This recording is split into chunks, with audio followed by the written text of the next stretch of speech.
The first question that I have, Silicon Valley, what do you think of the place?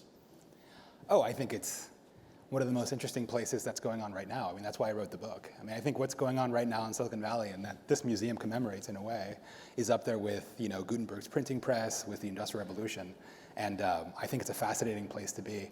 Right, but for all of its importance and the fortunes being made here and the way Silicon Valley is shaking the world, you do not depict it as a place that is that great in many ways. It's just incredible that these companies have the impact that they do, and I don't think they're malicious or evil in that way. I think they just don't think about what the impact of what they do is. I think they use the argument of inevitability to argue like, well, it's going to happen anyhow, so you might as well get used to it. You pull the curtain back, intentionally so, on how the process happens, and you make it look pretty unsavory. Silicon Valley is not the beautiful airbrushed image you have looking at you from the cover of Fortune magazine. That is not the reality of it. And that's part of the reason why I wrote the book, because I got so tired of that ridiculous sort of made-up image that I felt I had to tell the truth. But then, so are you saying that Silicon Valley is fundamentally filled with bad people, No. except anybody in this audience?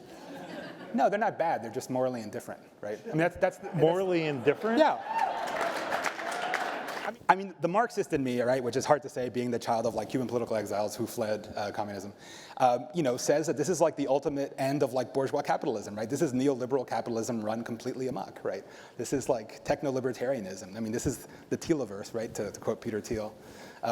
This is what happens when you empower people with technology and no sense of civic duty or order or responsibility whatsoever, right? Is it really? It's reactionary. They think they're, it's weird. They think they're like the hippy-dippy flower children who are like going against the grain.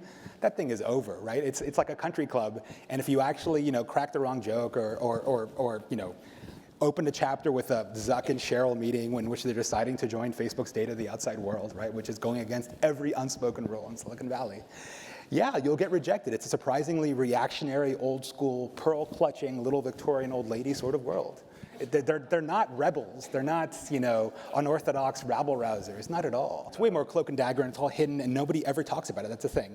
In Wall Street on the trading floor, the blows are to your face. It's all very open, right? It's almost like a barroom brawl, or an engine room of some sort. But in Silicon Valley, it's way more political and Games of Thronesy. It's a very different feeling. But there's the same sharp elbows, the same punches thrown, obviously the same egos involved. It's not very different at all, actually. The earlier part of the book, when you come to Silicon Valley, is a narrative, I don't know if this is a technical term, but this is what it is, basically a revenge narrative. You went to work for a company and you felt you were treated poorly. Correct. And you devoted a substantial amount of the book to basically explaining how you got back at the CEO and reveling in it. A little bit, yeah. Yeah. And I guess I had a couple of thoughts on that. One, I was surprised that I had never read this before. But it happens all the time. I know. Right.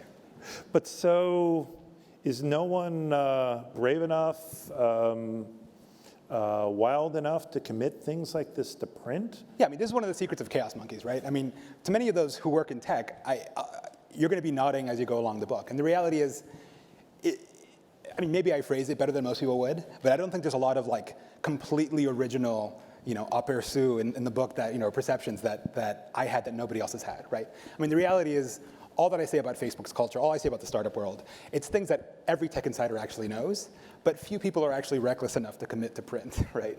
And so I think the only unique thing about me in this context is not that I was particularly observant, it's the fact that I was willing to get a book deal and actually go on record saying it. Here's my theory on Facebook, right, which you can either discount or like or not or whatever, right? And this occurred to me, so I read this book in a little island called Orcas Island. What I realized was that Facebook is basically a simulacrum of the small town phenomenon, right? On Orcas Island, if you check into a bar, you go to the one bar, and the bartender says hi, and he pours you the drink that you like, and everyone else who cares knows that you're there because they're physically there and say hi too, right? When you talk to somebody on Orcas Island, in the same way that you go to Facebook to catch up with your friends, if you mention a mutual friend, you'll have a mutual catch-up session about everything that's happened with their life, right?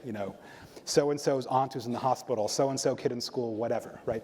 And it struck me that that Facebook is basically a simulacrum of this small town life for our sort of socially fractured lifestyle, in which we no longer have a small town that we're actually part of, right?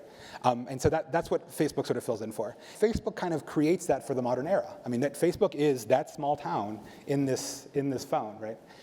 Some of you might be familiar with the notion of what's called Dunbar's number. Dunbar's number is the 150 or so people that we know and whose faces we recognize, whose names we know, and whose lives we care about. And believe it or not, I mean, that's roughly the size of your average hunter-gatherer tribe. And our brains are still wired to care about 150 people, right? And in fact, Facebook's data bears it out. We have more friends than that, but the number of people we actually interact with on Facebook is about 150 people, actually. And so this is the modern small town. The only weird thing about it, and I think this is where you can object, is that this small town is suddenly performative, right? It's not just a small town. We're all kind of our own little Kim Kardashian in it. If someone comes to you, someone in this audience or whatever, and they, say they read the cautionary tale and had wanted to come to Silicon Valley no matter what, would you encourage them to do it? Yeah. You would encourage everybody to do it? I mean, not everybody, but people that I thought would be a fit, yeah.